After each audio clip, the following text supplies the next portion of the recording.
Chapter 6 lines and angles. सबसे पहले हम इस चैप्टर में इससे रिलेटेड कुछ बेसिक टर्म्स समझेंगे। So basic terms and definition, first is line segment. Line segment.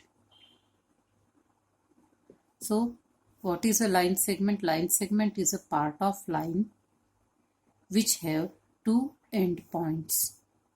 Line segment is a part of line which have two endpoints. आप यदि लाइन का डायग्राम ड्रॉ करेंगे तो लाइन और लाइन सेगमेंट में difference होता है। लाइन में दोनों तरफ एरो लगे होते हैं, जबकि लाइन सेगमेंट में टू एंड पॉइंट्स इस टाइप से हम इसे डिनोट करते हैं। So this is a line A B and this is line segment AB. Line segment has definite length but line has not definite length. आप इसको दोनों डायरेक्शन में एक्सटेंड कर सकते हैं। नेक्स्ट इज अ रे। नेक्स्ट टर्म इज रे। सो अ रे has one end point and it can be extended in one direction only. The end point is denoted by O and at any point A, OA is a ray.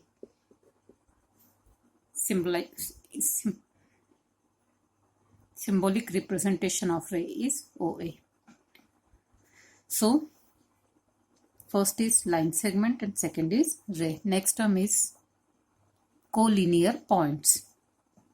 Three or more points are said to be collinear if they lies on a line. हम यदि 3 point से लेकर एक line draw करते हैं और ये straight line draw होती है 3 points A, B, C. So these points are collinear.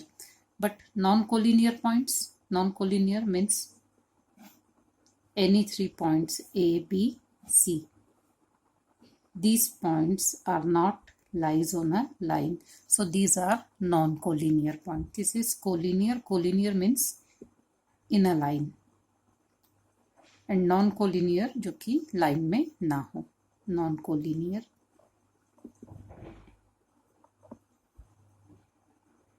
So an angle formed with 3 non collinear points.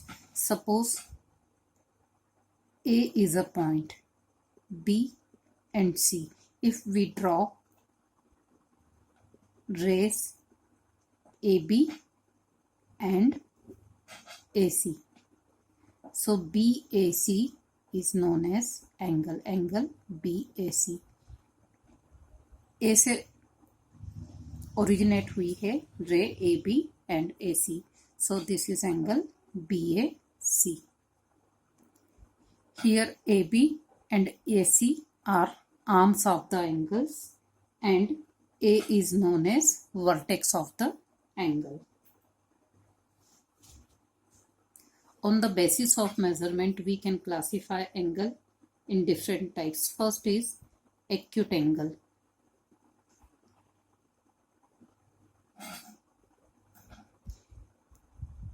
Zero,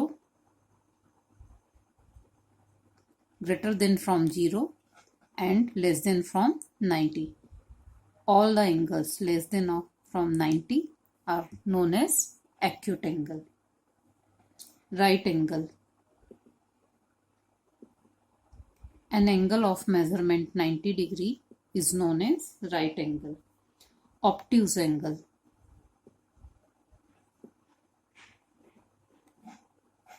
Angle of measurement more than 90 degree and less than 180 degree means 90 से 180 के बीच में जो भी angle होंगे वो obtuse angle होंगे. It is less than 180 degree.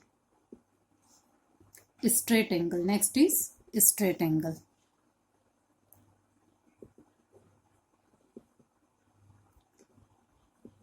An angle of measurement 180 degree is known as straight angle. Next term is complementary angle.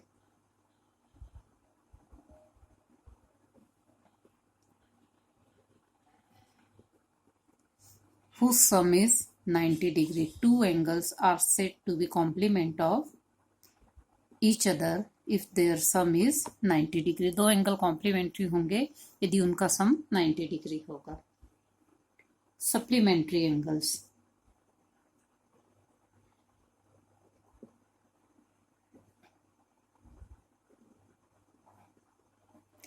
whose sum is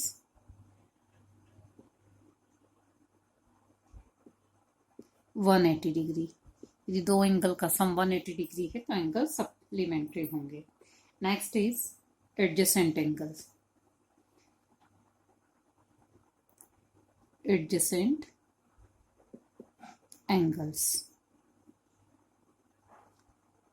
two angles are said to be adjacent of each other।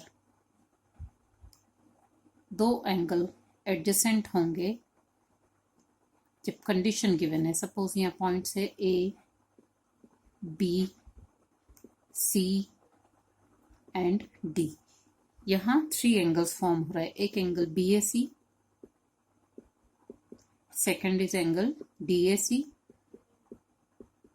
and third is angle DAB। अब adjacent angle होने के लिए condition है two angles are said to be adjacent if they have a common vertex। So here common vertex is A and a common ray। common ray देखिए यहाँ पर angle BAC and angle DAB दोनों में common रे AB है। Similarly angle BAC and angle DAC में भी common रे AC है। Angle DAB and angle DAC इसमें कॉमन रे AD है। मीन्स यहाँ पर थ्री पेयर्स बन रहे हैं। तो इन थ्री पेयर्स में से कौन से एंगल्स एडजेसेंट होंगे? Angle BAC and angle DAC, ये दो एंगल्स एडजेसेंट होंगे। क्योंकि एडजेसेंट एंगल्स के लिए कंडीशन है कॉमन वर्टेक्स होना चाहिए, कॉमन आर्म होना चाहिए and the non common arms lies on the opposite side of the common arm. मतलब तो जो नॉन कॉमन आर्म है वो कॉमन आर्म के अपोजिट साइड में, एक यहाँ इस साइड है, एक उसके अपोजिट साइड में दूसरी साइड में है यहाँ पर। तो इसलिए angle BAC and angle DAC adjacent है। एंगल BAC और एंगल BAD को हम एडजेसेंट नहीं कहेंगे। वैसे ही angle DAC and angle DAB को भी हम एडजेसेंट नहीं कहेंगे। Next is linear pair.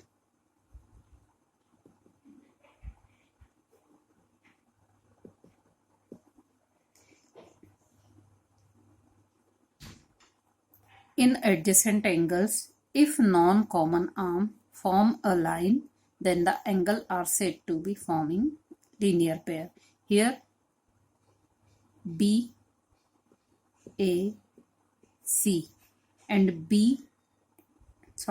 ABC and ABD are two angles.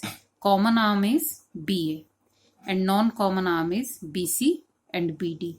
Here DC is forming a line। DC एक लाइन बना रही है, इसलिए यहाँ पर angle ABD and angle ABC linear pair form कर रहे हैं। Next is vertically opposite angles. If two lines intersect each other, AB and CD lines एक दूसरे को O पॉइंट पर इंटरसेक्ट कर रही है। So angle form are called vertically opposite angle. Which angles are vertically opposite? Here angle AOD is vertically opposite to angle BOC। वैसे ही angle DOB is vertically opposite of angle AOC। So if two lines intersect each other, the angles so formed are called vertically opposite to each other. These two pairs of vertically opposite angles. Next is intersecting and non-intersecting lines. Two lines are said to be intersect if they have a common point. यहाँ पर दो lines दी हैं, हम इनका नाम लेंगे AB and CD। इसमें common point है ओ, जो लाइन ए बी पर भी है और लाइन सी डी पर भी है, तो इसलिए ये लाइंस इंटरसेक्टिंग होंगी। But if two lines don't have any common point, यहाँ पर ये टू लाइंस हैं, इनके बीच में कोई भी कॉमन पॉइंट नहीं है, the lines are said to be parallel lines. कभी कभी लाइंस के बीच में कोई कॉमन पॉइंट्स नहीं होता है, लेकिन हम जानते हैं कि लाइंस को एक्सटेंड किया जा सकता है दोनों डायरेक्शन में। सो यहाँ पर भी कोई कॉमन पॉइंट इन लाइंस के बीच में नहीं है, लेकिन जब हम इन लाइंस को एक्सटेंड करते हैं तो एक्सटेंड करने पर ये किसी एक पॉइंट पर इंटरसेक्ट होती है, तो एक्सटेंशन पर इसमें कॉमन पॉइंट आता है, इसलिए ये लाइंस पैरेलल नहीं होगी। इफ अ रे stands on a line, this is a line AB, ray OC stand on it, सो यहाँ पर ये एंगल्स का सम 180 डिग्री है, सो ये लीनियर पेयर फॉर्म कर रहे हैं। हम इसको इस टाइप से भी समझ सकते हैं, angle AOC and angle BOC adjacent angles हैं, तो यदि दो एडजेसेंट एंगल्स का सम 180 डिग्री होता है तो वो लीनियर पेयर फॉर्म करते हैं।